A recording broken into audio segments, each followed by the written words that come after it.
Isang mapagpalang araw pong lahat sa atin mga kahardot. Welcome po sa aking channel. Janrel Casimero, ang angas ng Pinas, ay nagtungo sa bansang Amerika sa unang pagkakataon upang kaharapin ang isang knockout artist ng Mexico na walang iba kundi Ricardo Espinosa Franco, na bata ni Juan Manuel Marquez, na may kartadang 23 na panalo, 2 talo at 20 knockout.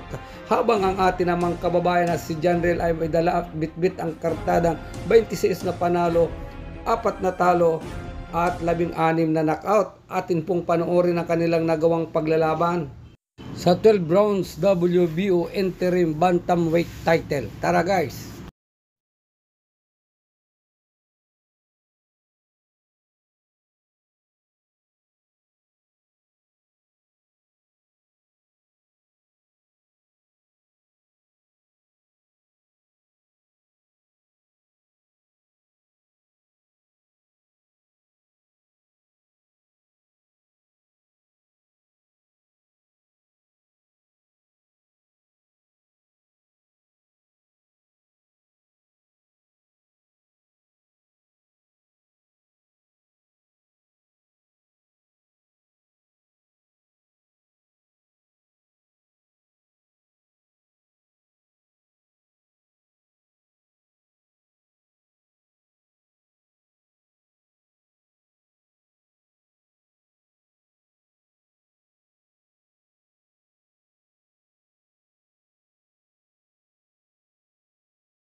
Ang ganda ng paglalaban ng dalawang ito at ipinapakita ni Franco na talagang siya isang knockout artist ng Mexico at hindi naman siya inuurungan ng ating angas ng Pinas. Talagang maganda ang laro ng dalawang ito.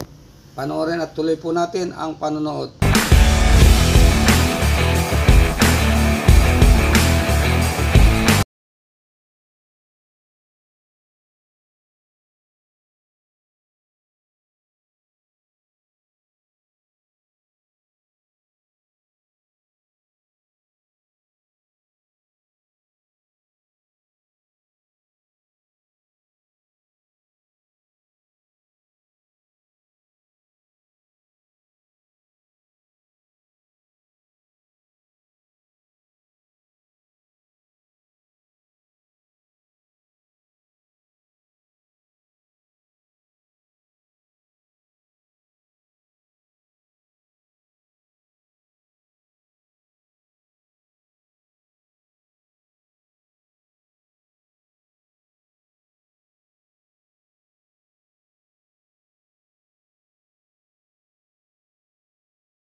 At dito nga sa ika-6 na round ay binigyan ng isang mabigat-bigat na kamao ni angas itong si Frank, kung kaya't ito ay bumagsak at pinilagan ng referee. Subalit ito ay nakatayo agad at tumuloy ang pagkikipaglaban. Nakipagpalitan agad ng suntok kay Casimero.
At dito sa mga sumunod na round 7, 8, and 9, and 10 ay talaga namang nakipagpukpukan ng husay Ricardo Espinosa Franco, at malalaman natin dito nga kung sino ang bibigay at mananalo sa title na ito, ang WBO Interim Bantamweight title sa kanilang paglalaban.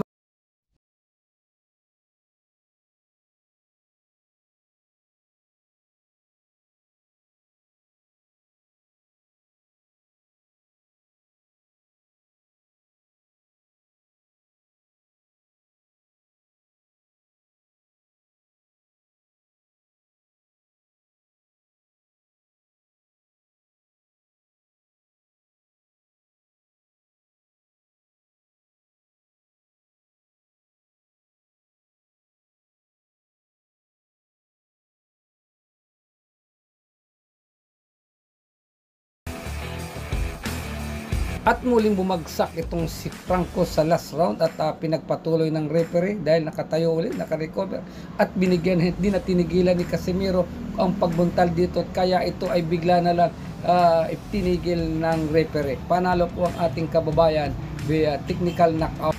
At yun lamang po, at maraming salamat sa inyong panonood ng aking reaction video na ito. Naway lagi nyo pong patnubayan at subaybayan ng aking mga video. Maraming salamat. Bye bye.